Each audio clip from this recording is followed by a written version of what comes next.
There's a place where you can take comfort in the knowing that whether if you've come to stay a while or just passing through, this door is open to you. Come and let's be silent. Come and share a hug. Come, let's pray together. Come love and be loved. From the bliss out to the turned out, from the pampered to the abused, this door is open to you. Come on in. Come on in. Come on in. Come on in. The God in us recognizes the God in you. The God in you. Whether you're black or white, gay or straight, Christian, Buddhist or Jew, this door is open to you. Yeehaw, TBN. Good morning, Unity Renaissance. Wherever you are.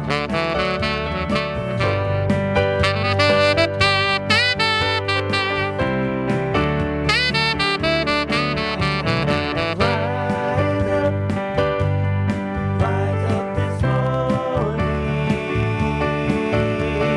Rise up and say, love is alive in our heart, in my life today. I can feel it, spirits in this place. I can see it shining on each face.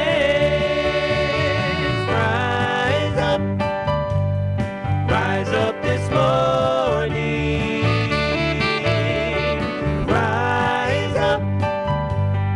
Rise up and say,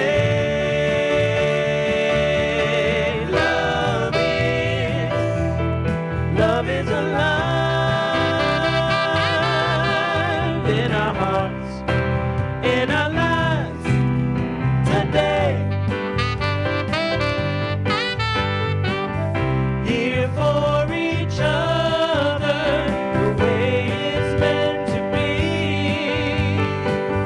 Sisters and brothers, one great family. Rise up this morning.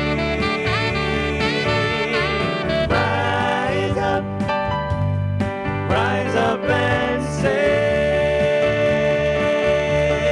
love is alive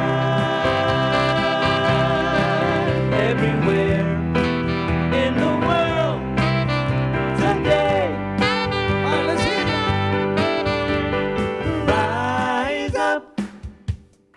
Rise up this morning.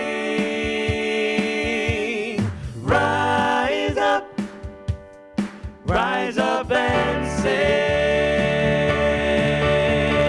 love is alive in my heart, in my life, everywhere in the world, every face in this place. Love is alive. Woo-hoo. I got so excited. Good morning, Unity Renaissance. My name is Ardell McCoy, and I will be serving as the platform hostess today. Our beloved Reverend Paula is away and has left us in the very capable hands of board member Chris McNaughton, who will be bringing you today's message and leading us in the guided meditation. Thank you. Thank you. Unity, as you know, is a positive, practical, progressive approach to Christianity The founders were Myrtle and Charles Fillmore back in 1889, and they developed it out of the movement, the New Thought movement that was taking place at that time. But our basic tenets are that we are all unique emanations of God. We have divine potential, and the master teacher Jesus was here expressing his divine potential and teaching others to do the same. Now, Unity is a community that's welcome and loving. So all people, anyone, everyone is welcome. When you walk through these doors, you will feel the love and the welcome, and you're coming home. So please feel free to visit once our doors are open again. So yesterday is history and tomorrow's a mystery. But today is the day that the Lord has made, and let us rejoice and be glad in it. So let's get started. We have a vision statement here, which is on the board, and we will speak it together. A spiritually awakened world, living in peace, love, and joy. And we have a mission statement, which we will recite. We transform lives that transform the world. So if you will all settle in wherever you are, get comfortable, close your eyes if you choose to, and I'd like to do a little lasered opening prayer. How grateful I am to be here in this moment in time, recognizing and knowing without a doubt that from eternity came forth the Word, and the Word was with God, and it is everywhere. No opposite, no otherness, only the one Spirit, the one that uniquely expresses itself as each and every one of us. There is no getting away from the God-imbued sense of higher consciousness. And so it is from this place of recognizing that I am one with this presence that I speak a word of blessing for this service. I speak a word of blessing for beloved Reverend Paula, wherever she's at, and she's left us in the hands of our blessed board member, Christopher Naughton. I'm grateful for the house band and the house singers that are here, always here, fast and furious and able to lift our spirits. Thankful for all the technical people that are here to make this service available on the internet. Grateful for the expansion as we are busting out the seams anyway, so now this beautiful expansion is here for us to enjoy and be a part of. I'm knowing that Spirit is permeating each and every one of us. It is in this place. It is absolutely shouting that a unity is on its way. It is growing and expanding. And I'm knowing that as I speak a word for each person that has called into the prayer ministry, that there's peace, harmony, love, divine intelligence flowing in, through, and around each and every one that might have called in for prayer. I'm knowing that we are a movement, a force in this thing called life.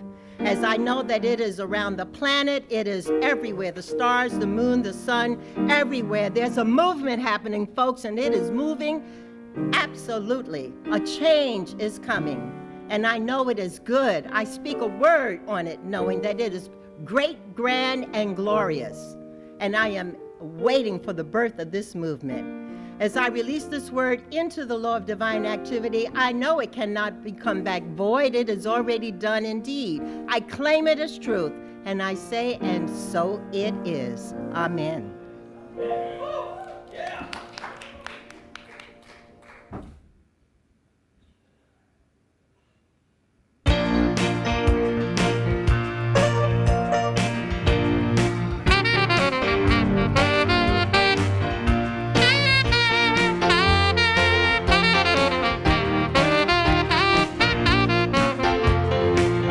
Up this morning with my mind, and it was stayed on freedom. I woke up this morning with my mind, and it was stayed on freedom. I woke up this morning with my mind, and it was stayed on freedom. Hallelujah, hallelujah, hallelujah, hallelujah, hallelujah. I'm walking and talking talking with my mind, and it is state on freedom. I'm walking and talking with my mind, and it is state on freedom. I'm walking and talking with my mind, and it is state on freedom. Hallelujah, hallelujah, hallelujah, hallelujah, hallelujah. Oh, I'm singing and praying with my mind, and it is state on freedom. I'm singing and praying with my mind, and it is state on freedom. Oh, I'm singing and praying with my mind, and it is state on freedom. Hallelujah, hallelujah, hallelujah, hallelujah, hallelujah. Saxophone.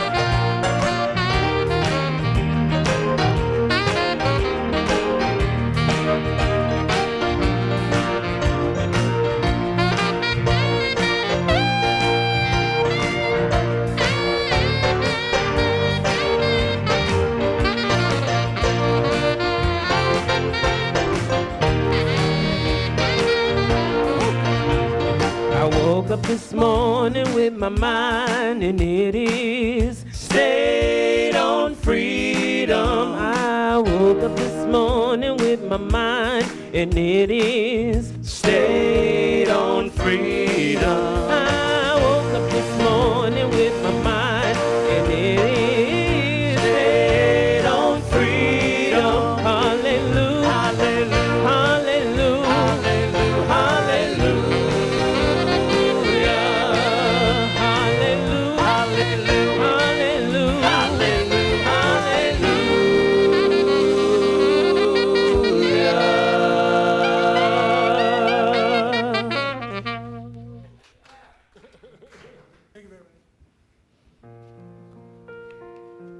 So, it is time for us, our daily word reading. The word for increase my honor and comfort me once again. If you would like prayer support for a need or a celebration, you may call Silent Unity's 24/7 prayer ministry anytime, day or night, and the number will appear on the board, but the number is 1-800-NOW-PRAY. And as you can see, it's on the screen. Or you may fill out a prayer request form on the website, or you can call the church and leave a message, and someone will call you back. So now it is time to join us for the Lord's Psalm.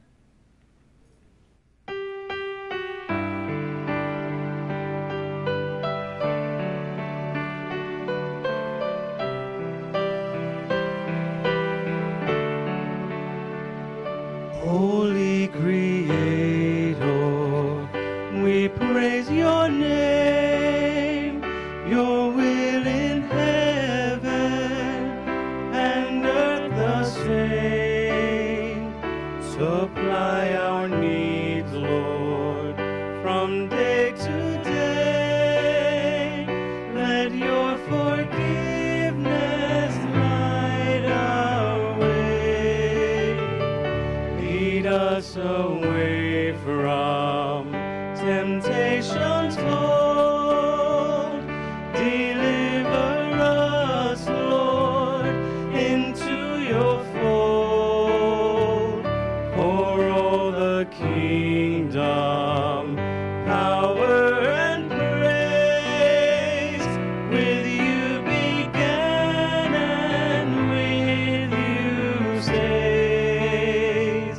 Holy Creator, we praise your name. Your will in heaven, Thy kingdom come, and earth the thy same. will be done on Supply earth our as it is in heaven. needs, Lord, Give us from this day day to our daily day. Let your Forgive us our debts forgiveness as we are also forgiven our debts, and lead us not into temptation, but deliver us from evil. For thine is the kingdom and the glory and the power forever. For all the kingdom, power, and praise, with you began and with you stays. Amen.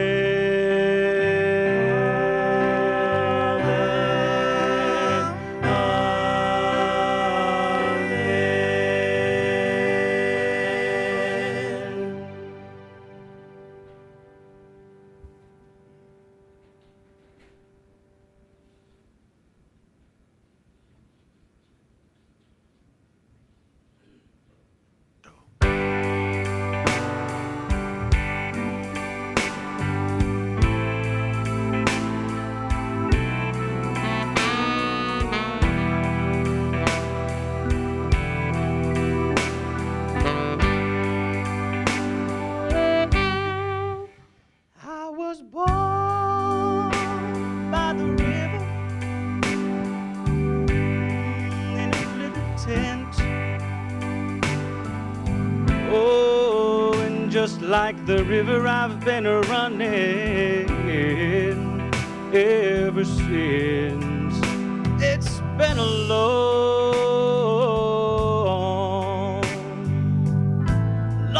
time coming, but I know change gon' come. Oh, yes, it will. It's been too hard living, but I'm afraid to die, 'cause I don't know what's up there beyond the sky. It's been a long time coming, but I know a change is gonna come. Oh, yes, it will. Then I go to my brother, and I said, brother, help me please.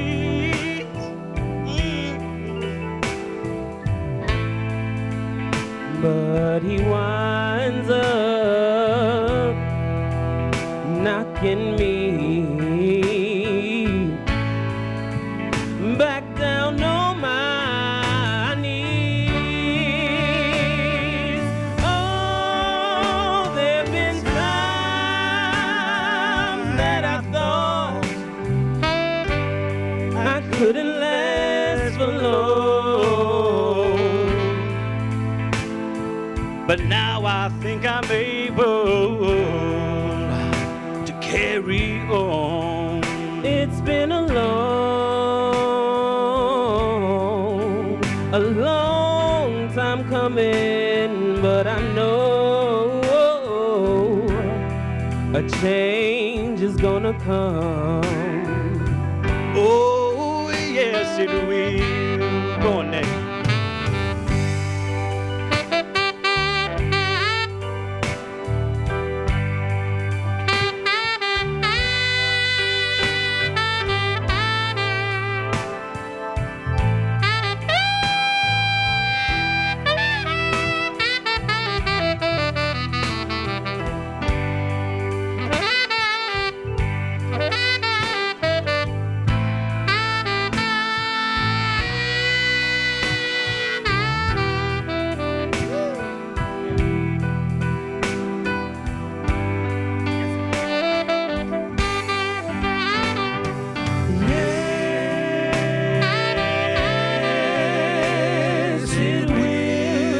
A change gonna come. Yes,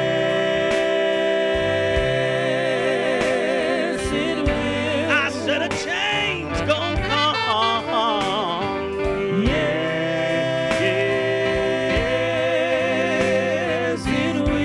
it will. Yes, it will. Whoa. Yes, it will. Yes, it will.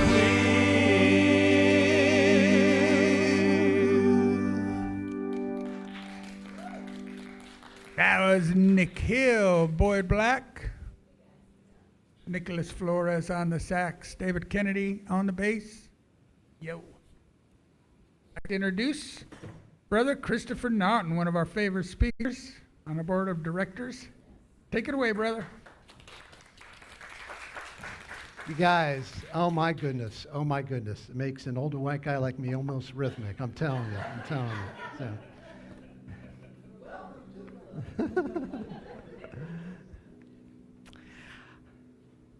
It was July 5th, 1852. Hundreds of people were waiting outside Corinthian Hall in Rochester, New York, waiting to get in to see a famed orator. He had been asked to speak about the 4th of July that day. As he approached the stage wearing a waistcoat, a bow tie, and a jacket, he steps up to the podium and he says, "This 4th of July is yours, not mine. You must rejoice. I must mourn."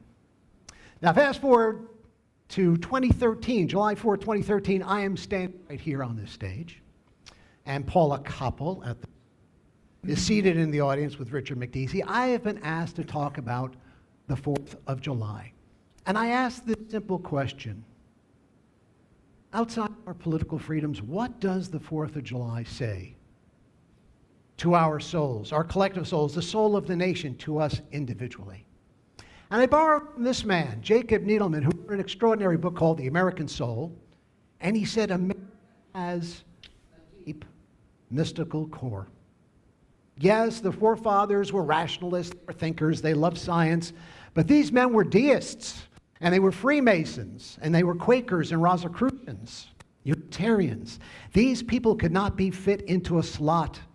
They were not conservative religionists. They were not men or women of orthodox beliefs. They were explorers of the mind. They were explorers of the soul. And one of the great freedoms they bestowed upon us in that July 4th time frame was not just political freedoms, it was the freedom to doubt. It was the freedom to change our minds. It was the freedom to evolve. This is the DNA of the great documents that forged this nation, the Declaration of Independence and the Constitution. This is the DNA of our nation. And I would submit it's the DNA of the New Thought movement of which Unity is part of. So how did 7 years ago, when I was speaking about the soul of the nation and the positivities and the light, I didn't raise the two greatest original sins in the soul of America? The virtual eradication of the American Indian, the first people of this country, and the equally heinous enslavement of the African American. Why wasn't I willing to delve into the shadow of the soul of America 7 years ago? Now, I think of all people on the planet, I think Carl Jung talks about the shadow best. In fact, Carl Jung was the man who came up with the notion of shadow. He was a protege of Sigmund Freud, and unlike Freud, he took his psychology into a much more definitive spiritual direction. He talked about archetypes. He talked about a collective unconscious. And he said the shadow is the part of ourselves that we deny. It's the part of ourselves, and it could be a light or a dark shadow. It could be something that is good within us, that an attribute that we don't acknowledge. More often, it's the denied self, the guilt and the shame, those things we project onto others. And Jung said that only when you engage the dark shadow within you do you proceed on the spiritual path. So how is it that I was talking about the 4th of July that day 7 years ago, and I did not mention the speech at Corinthian Hall, July 5th, 1852, because on that day, a voice rang out to the nation. An uncomfortable tone was spoken, that if you were a person of color, your experience of the 4th of July was much different than the rest of the nation. Now, of course, many of you know that voice was that of Frederick Douglass, statesman, orator, novelist, and also a gentleman that worked with Abraham Lincoln several times in his life. But most importantly, at least initially, is Frederick Douglass was an escaped slave. He is an escaped slave from Maryland. Now, I personally have heard some very good things about Frederick Douglass. And one of those good things is this speech he gave 10 years prior to the Civil War. The title of his talk was, "What to the Slave is the 4th of July?" And today I'm going to use 2 or 3 passages from his talk as part of the framework of what I'll be speaking about. And here's how he started the talk that day. "Fellow citizens, I am not wanting in respect for the fathers of this republic. The signers of the Declaration of Independence were brave men. They were great men, too, great enough to give frame to a great age. It does not often happen to a nation to raise at one time such a number of truly great men. The point from which I am compelled to view them is not certainly the most favorable, but I cannot contemplate their great deeds with less than admiration. They were statesmen, patriots, and heroes, and for the good that they did and the principles that they contended for, I will unite with you to honor their memory." Now, think about what Douglass is talking about here. He's not saying us and them so much. He's saying fellow Americans, fellow citizens, despite the fact that we here in this nation had experienced, the African American experienced 200 years of shackles to that point. And yet Douglass is referring to us as fellow citizens. And it's brilliant what he does, because he talks about the founders' ideals. They were flawed men, but they had these exceptional ideals. So how could those ideals exist in the same land as institutional slavery? So in a way, he was pointing out the hypocrisy. And you have to think about what was going on at the time that Douglass gave this speech. It wasn't just the 200 years of slavery that he was referring to. The Fugitive Slave Act had just been passed in the United States a year or two before his talk. And what did that Slave Act say? In essence, as a white citizen, if an escaped slave was found in the North, West, South, or East, you were duty-bound to return that slave to the authorities so that quote-unquote property could be returned to its rightful owner. Now, this enraged many people across the United States, and none more than the great people of Boston and Massachusetts. Now, forgive me, it seems like every time I stand on this stage at Unity, I bring up the Transcendentalists. Because I can't speak about America without speaking about them. They are the conscience of America. And the preeminent Transcendentalist, Ralph Waldo Emerson, once hearing about the Fugitive Slave Act, called upon the American people to engage in civil disobedience. He said, "I will not obey it, by God." Mitch Horowitz, I think, says it best, that these Transcendentalists were highly metaphysical. And if you really want to know what the founders were thinking 100 years beforehand, go to the Transcendentalists. These Transcendentalists were not only on a deep inner spiritual journey, they were activists. They were the movers and shakers of their age. They took their spirituality out into the world so that they were at the very forefront of educational reform. They were proselytizers of the rights of women, the infirmed, the uneducated, prisoners. They were at the very forefront of the environmental movement, and yes, they were abolitionists at the very forefront of abolishing slavery. Now, Douglass might have known that things were going to get worse before they get better, because you're still 9 years out before the Civil War. And in the United States, we had something called the Missouri Compromise, which said simply, once we move out westward, we're not going to allow slavery above a certain latitude in the nation. Well, Congress throws that out. Within a few years of Douglass's speech, the most ignominious decision ever rendered by a Supreme Court, the Dred Scott decision. Dred Scott was an escaped slave. He petitions the court for his freedom. I'm an American citizen. Give me my freedom. And what does the court say to him? No. You're not an American citizen. You have no rights. You are chattel and property. And perhaps the most indignant act that took place was actually on the floor of Congress. a white senator known as Charles Sumner got up and said that slavery is an abominable institution.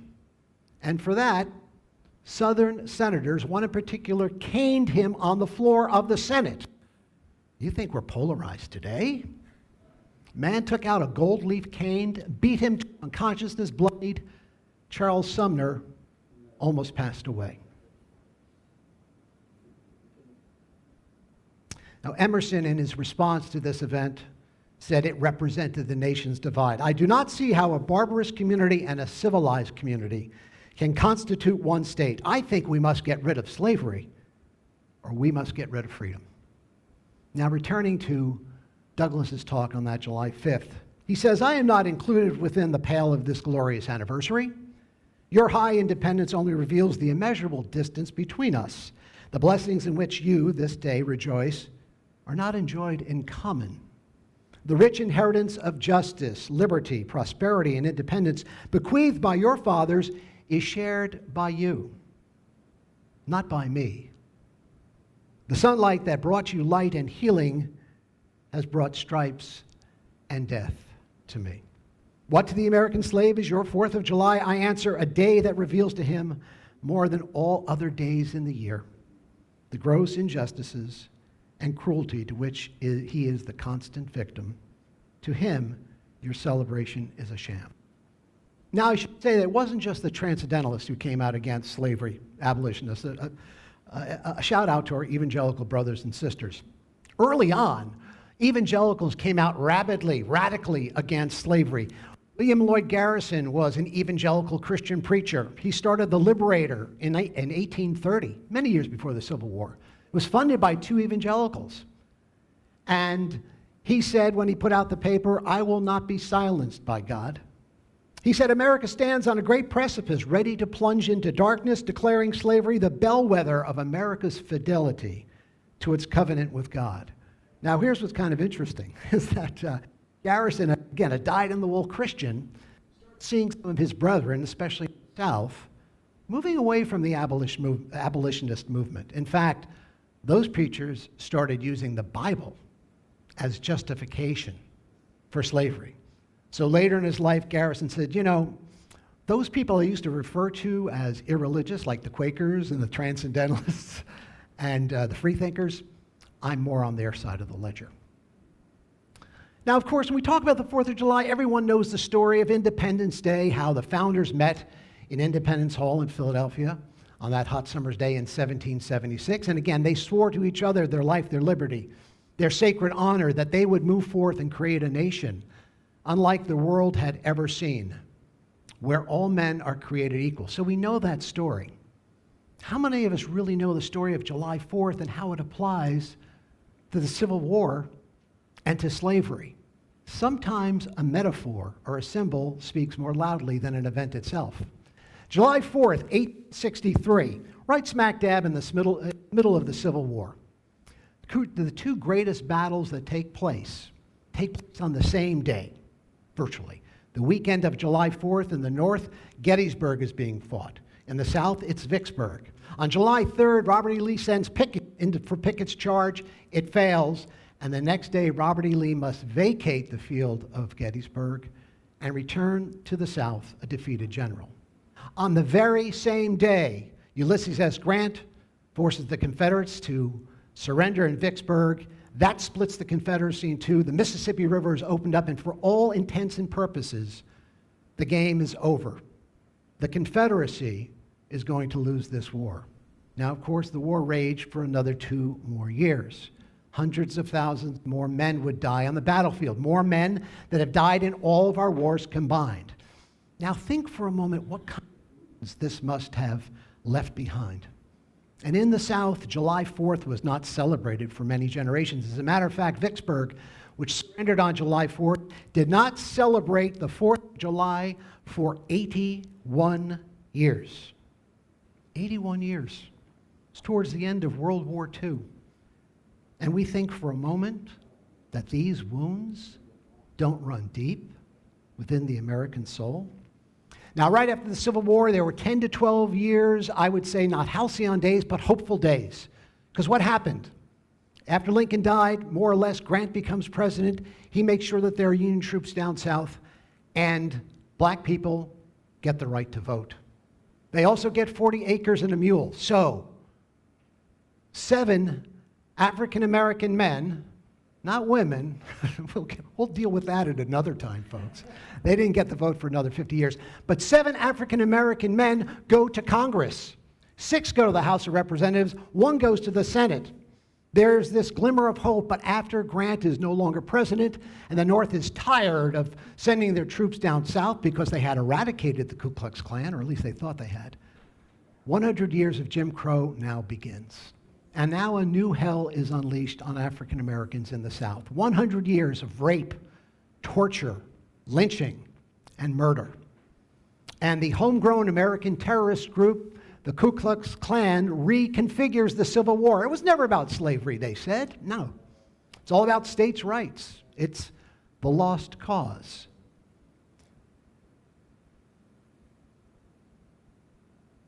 (1939). Billie Holiday. 1939, this is now, 80 years after the war?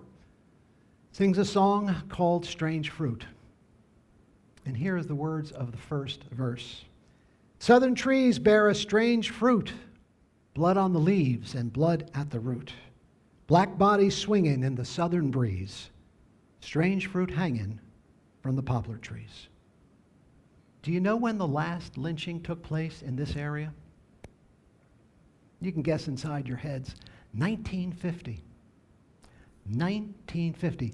I bet you there are people watching today that were alive at the time of the last lynching in southeastern Virginia. Now, let me state this as plainly as I can. White guilt is not the answer here. As A Course in Miracles says, and a great repository of wisdom, anything that deals with shame or guilt separates us from our Father, Mother, God, separates us from our soul. This is not about judging ourselves. This is not about shame or guilt. This is not about judgment. It's about awakening. It's about a spiritual awakening. It really is about cleansing the American soul. Now, I know some folks watching today say, Chris, why are you bringing all of this up? Slavery's done with. Jim Crow is done with. You are unearthing wounds and showing wounds that don't need to be addressed any longer. Things have changed. Well, in fact, Supreme Court Justice John Roberts says we live in a post-racial age. Well, there's a line attributed to Mark Twain. I don't think Mark ever said this, but it goes something like this. History doesn't repeat itself, but it does rhyme. So let's think of history in this regard. Think of history as a series of circles, a helix, if you will. And we are on that point, on the circle, in the same place as we were at the time of the Civil War, but maybe several steps up the helix. So you have 250 years of slavery, you have 100 years of Jim Crow. Now, in the light of the Voting Rights Act and Martin Luther King, we're only, quote unquote, living with some systemic racism. There is some of that residue that has been left behind. This is part of evolution. And we hope that each time up the helix, each time there is an evolutionary change for the positive. But to say that we have cleansed the American soul at this point would be misleading. James Baldwin was an amazing man. He was a writer, he was a novelist, he was a poet, he was an activist. I call him the 20th century Frederick Douglass because he spoke out on rights and most people really did not know how to hear what he was saying. He appeared on the Dick Cavett Show in 1968, and Dick Cavett, as earnestly as he possibly could, was trying to understand Mr. Baldwin and said, haven't things gotten better? Haven't things improved? There's a black middle class, there are some black business folks, they're in sports now, heck, they're even in commercials, is what he said. And James Baldwin very eloquently steps back and answers him. Now we're going to play a 1-minute clip. There is a word, an offensive word that's used in this segment, but I think given the context and who states it, it's absolutely appropriate. If we were white,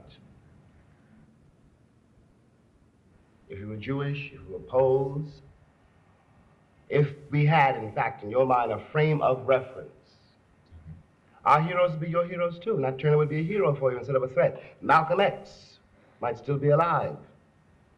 It is that you can face, in some ways, the discontent of white people. When they rise, they are heroes. And everyone is very proud of brave little Israel, a state against which I have nothing. I don't want to be misinterpreted. I'm not an anti-Semite.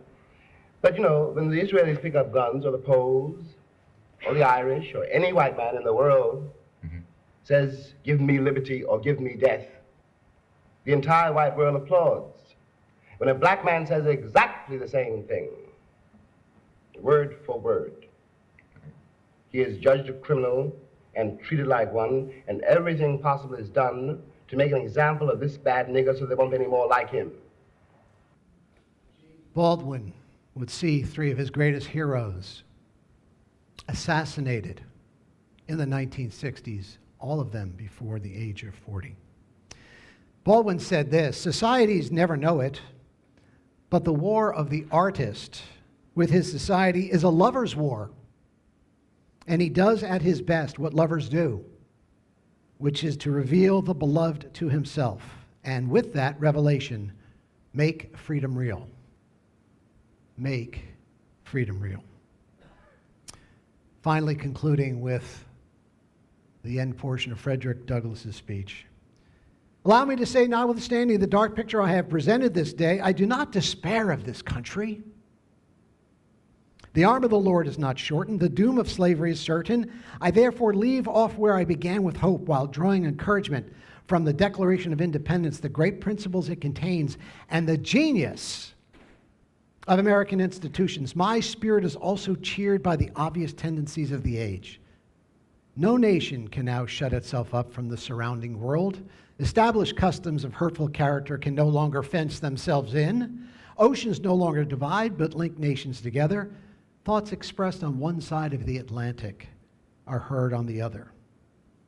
The far-off and fabulous Pacific rolls in grandeur at our feet. The celestial empire, the mystery of ages, is being solved. The fiat of the Almighty, "Let there be light," has not yet spent its force. No abuse, no outrage can now hide itself from the all-pervading light. Frederick Douglass, July 5th, 1852. One step up the helix each time. With each revolution, we hope and pray and see that it gets better. Martin Luther King, of course, said many great things in his life. Perhaps he is best known, or his most famous quote might be, and I've truncated it here a bit, "The arc of the universe bends towards justice." Here he is at the mall, the "I Have a Dream" speech. The dream is that systemic racism that we see in our police systems, in our legal system, in our prison systems will someday be eradicated, and they will become less and less faint reminders of the dark shadow of the American soul. Eckhart Tolle, who I find to be a very inspirational teacher, says the universe wants to become more conscious, and the main life purpose for all human beings is to come into alignment with that universal purpose. In other words, spiritual growth is becoming conscious of our unconscious.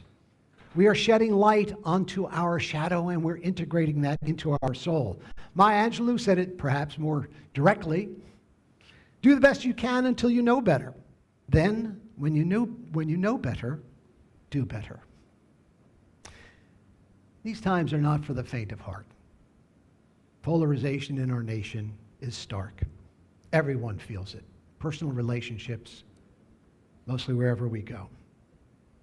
Thomas Paine said at the time of the Revolution, "The times have found us, so you, your soul contract, my soul contract, has agreed to be on this planet, in this earth, in this nation, at this time." And all of us are going to be we're going to be asked to stand up and be counted, to open our hearts wide, to let our voices be heard, to do it with power and to do it with love.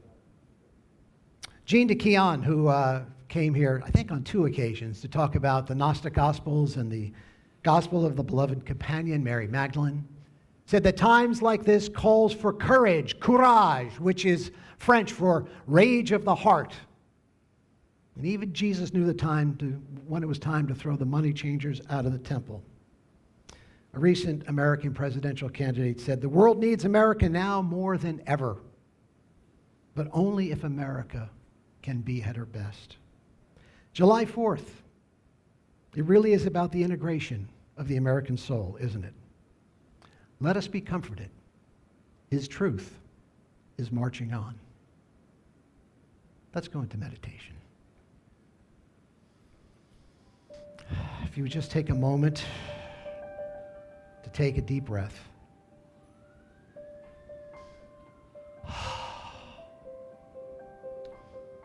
And as we are here today, we are reminded of our unity. We're individual egos in a world, yes, we know that. We all have our own individual personalities, our own individual missions. But somewhere, somehow, we are so deeply connected that we are one. With our family, with our friends, with our so-called enemies, we are one. And America will get through this as well. It has before. It has moved more closely to the light. Things may look dark at times, but the ideals are in place. So just feel that oneness for a moment. Relax into it. Know that we are all connected. That no matter what our politics may be, we start with this. We love our country. We love our ideals. We want the best for our country and all the people that live in it. And we are called and we are summoned to move that light forward. Let's take a moment in silence here. Take that in.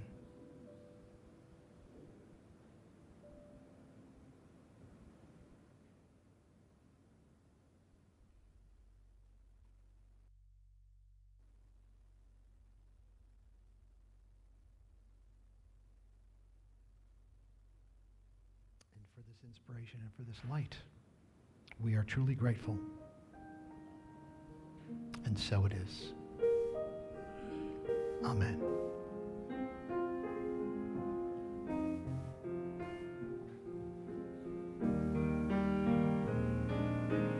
Flow, Spirit, flow through me as I open up to be an expression of your unfolding peace. Show, Spirit, show through me as I open up to be an expression of your unfolding love.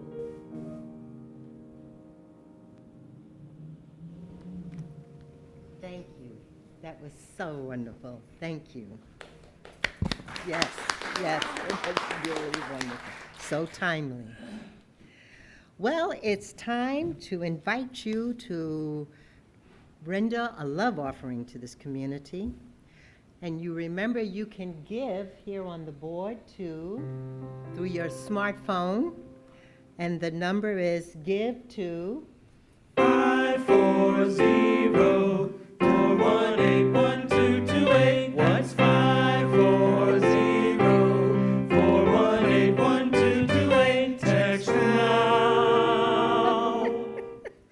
And so please join me in our offertory of blessing, and it's on the board also. Divine love through me blesses and multiplies all that I have, all that I give, and all that I receive. Thank you, God. Give and it's given back to you. Give and it's given back to you. Give and it's given back to you. Press down, shaking together, running over, back in good measure. It's given back to you. Right. Fabulous. Well, there is a lot to celebrate in this country. We're going to do a little of that right now, a song y'all know and love.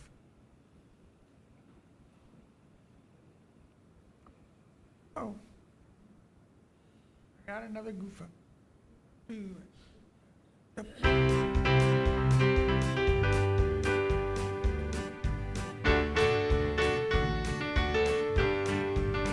As I went walking this ribbon of highway, I saw above me that endless skyway. I saw below me those golden valleys. This land was made for you and me. Sing it down. This land is your land, this land is my land. From California to the New York Island, from the redwood forest to the Gulf Stream waters. This land was made for you and me.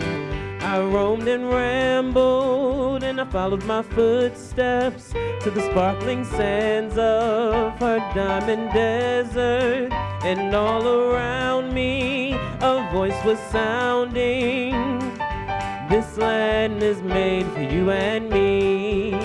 This land is your land, this land is my land. From California to the New York Island, from the redwood forest to the Gulf Stream waters. This land was made for you and me.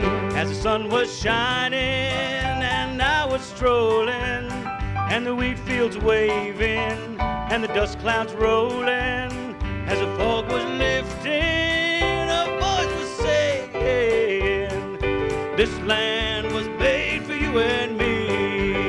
This land is your land, this land is my land.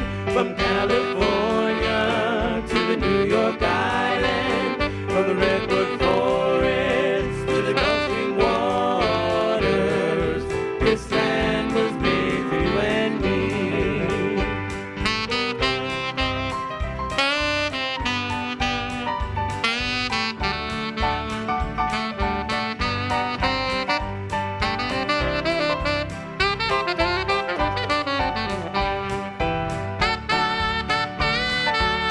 Everybody sing it. This land is your land, this land is my land. From California to the New York Island, from the redwood forest to the Gulf Stream waters. This land was made for you and me. This land was made for you and me. This land was made for you and me.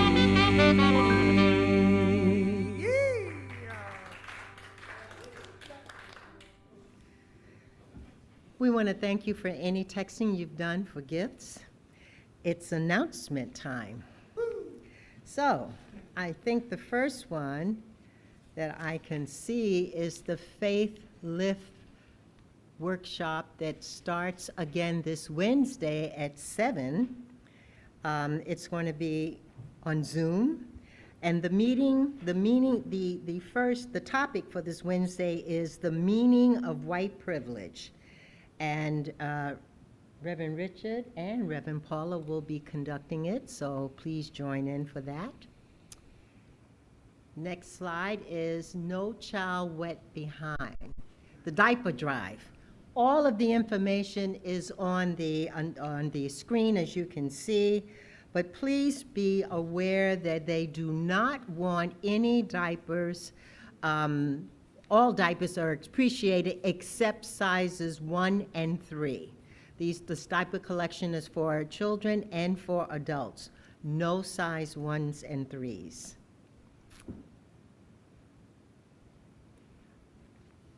Okay, are you ready to become a member of Unity Renaissance? If so, you're required to take a 2-hour class called Path to Discovery.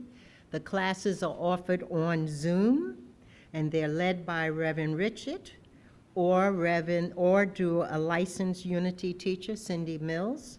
And the time and dates, again, are on the screen. So you can pretty much follow that or get on Unity Renaissance website. And I think the last item is for the cookbook, the Unity cookbook that's going to be coming out. If you have any recipes, please send them in. If you are quoting from another recipe book, please make sure you cite the source. And I think that's it for announcements.